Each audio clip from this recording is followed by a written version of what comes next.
All right, applied calculators, it's time for us to take a look at the definite integral.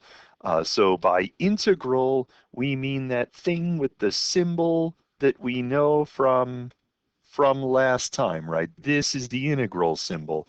The fact that it's definite is going to mean that there's a number down here and a number up here. There's still going to be a function, there's still going to be a dx, but what makes it definite is that there's a number up here and a number down there.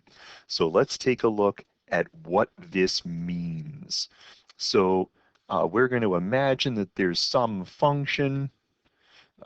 This is f of x, and that function we're interested in between maybe this value and maybe that value, and maybe we're interested in this area right here. So let's talk about how the definite integral comes to be. Our last lesson said we can approximate this area. We can take a rectangle and another rectangle and another rectangle and another rectangle and another rectangle and another rectangle and another rectangle, and we could just have a bunch of rectangles in the middle. And what do? Well, we take the areas of each of these rectangles. Well, what's the area of each of the rectangles? There's some height, and that height is an f of x value. And then there's some change in x down here. There's some change in x down here, and we add up all of these areas from wherever the first one is to whatever the last one is, right? So what the definite integral says is let's take this idea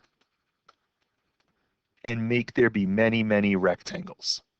Let's take the limit as this n, the number of rectangles, gets infinitely large. What'll that mean? That'll mean that there'll be more and more rectangles filling this space, which means they're going to have to be thinner and thinner and thinner. And if these rectangles, if they become more and more and more, and they're thinner and thinner and thinner, and they're filling the space, then this limit becomes the definite integral from the leftmost x value to the rightmost x value of f of x dx. So now the dx is a little bit more clear with why we're using it, because this is a delta x and that becomes a dx. This is a sigma that you might remember from Algebra 2. It's a sum.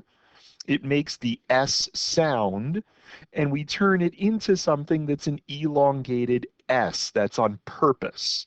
So when you see a definite integral, this S means that we've added up a bunch of areas of rectangles. There are infinitely many rectangles. They are infinitesimally thin. So the definite integral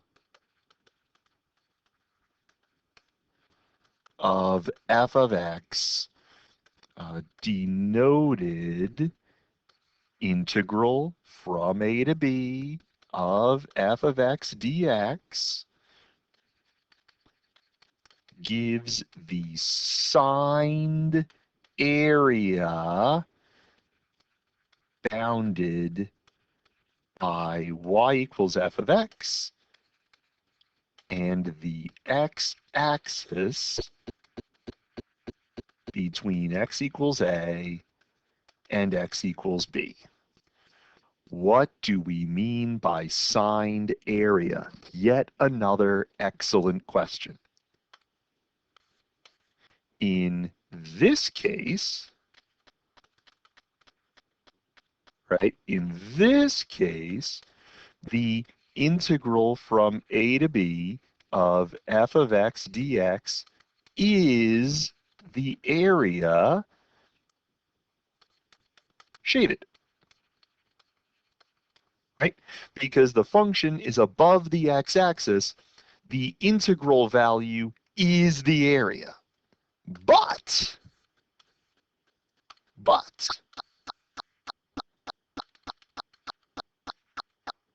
here, not so much. Let's put an extra value in there. Here, the integral from a to b of f of x dx is the area above the x-axis minus the area below the x-axis. So whatever this area is, let's call it area 1, and whatever this area is, let's call it area 2. The integral from a to b is a1 minus a2. When we say signed area, we mean that the area above the axis is positive, but the area below the axis results in a negative integral value. So this is a thing we've got to keep in mind because integrals represent areas so long as those areas are above the x-axis. And I hope that helps you make sense of some of the things that you got to read about in our section. Go back, take a look through that section, and decide for yourself if this helps that make some sense. One other thing, just to keep some things straight, right? So let's see. Here's A, here's B, here's C, here's D, here's E. This is 12. This area is 9. This area is 4. This area is 3. What is the integral from a to e of f of x dx? Well, if we knew what these areas were, this area is above the x-axis. This area is below the x-axis. This area is above the x-axis. This area is below the x-axis. So the integral value is 4, even though the area between the curve and the x-axis, the area is 28. 12 and 9 and 4 and 3, right? That's right, 12, yeah, 28. So even though there's 28 square units of area, the integral is only 4 because areas above the x-axis correspond to positive integral values and areas below the x-axis correspond to negative integral values. Hope that this is helpful to you, and I'll see you when we gather.